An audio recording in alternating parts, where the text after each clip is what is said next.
Hi, and here we are with part two, talking about the one and only true living God, Chay, from chapter 19 of the Names of God. So we see that Hezekiah, he did speak the facts, but he also spoke the truth. Hezekiah said, "You are God, and look at the insults that have been sent." And then he says, "It's true, O Lord, that the Assyrian kings have laid waste these nations and their lands. They have known their gods. They have thrown their gods into the fire and destroyed them, for they were not gods, but only wood and stone, fashioned by man's hands. Now, O Lord, our God, deliver us from his hand, so that all kingdoms—" now listen to purpose. He says, "Deliver us so that all kingdoms on earth may know that you alone, O Lord, are God." So his purpose was not self-serving. His purpose said, "God, they insulted you, and you are the one and only true living God. Yes, they took out a lot of nations, but those nations did not serve you. This man has insulted you. Now deliver us out of his hand so that everybody will know who you are. You are God, and you're not like the idols made of wood and stone." That night the angel of the Lord went out and put to death 185,000 men in the Assyrian camp. When the people got up the next morning, there were all the dead bodies. So Sennacherib, king of Assyria, broke camp and withdrew. See, you thought breaking camp was a modern term. No, they had it way back then. They broke camp, man. They got out of there. He returned to Nineveh and stayed there. One day while he was worshiping in the temple of his god, Nisroch, his son Adremelech, and Sarazar cut him down with the sword, and they escaped to the land of Azarat. And Esarhaddon, his son, succeeded him as king. Again, that was coming from the book of 2 Kings in the 19th chapter. So we see here that Hezekiah worshiped the one and only true living God. He did right. When the enemy threatens, we must seek God first, not friends, but God.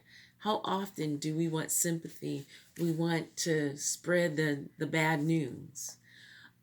And we go tell people, and we call someone on the phone, and we go to the neighbor's house, and we go to church, and we start talking about things that aren't glorifying God, but glorifying the enemy with the reports of what he's been doing. But the first thing Hezekiah did is go to God. That was his first step, and that was his only step, and that finished the matter. So Hezekiah declared who God is. He's declaring God's position. He's declaring what God has done. He is declaring that God is a living God where the gods of the other kingdoms were not. So understand, what comes out of your mouth can determine what your future is. Had he called in his counsel and said, "Oh my gosh, what are we going to do? Look at this threatening letter. Look at the enemy's coming, the enemy's coming, the enemy's coming," then I imagine they all would have been slain. But he didn't. He went to God, the one and only true God. As I continue to read my notes here, it says, he recognizes the attack against God and his character. A lot of times when we are doing what God has called us to do, when we're doing right, when our lives glorify God, we're going to be attacked. That's just the way it is. But you know what?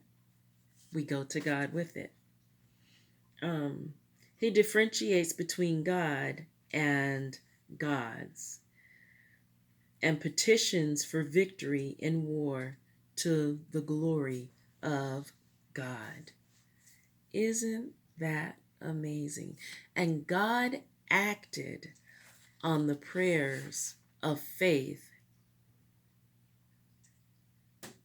not only in his behalf, but in behalf of his people that worshiped him and served him. So God acts on prayers of faith and on our behalf, not for our glory, but for his glory. What a wonderful, wonderful story this is. You know, only a living God can do what our God can do. It's amazing. So we know that El Chay is the Hebrew title, which means living God. This is Chaplain Anita with the Total Surrender Program, reminding you to just do the word. And until next time, God bless you. Bye-bye.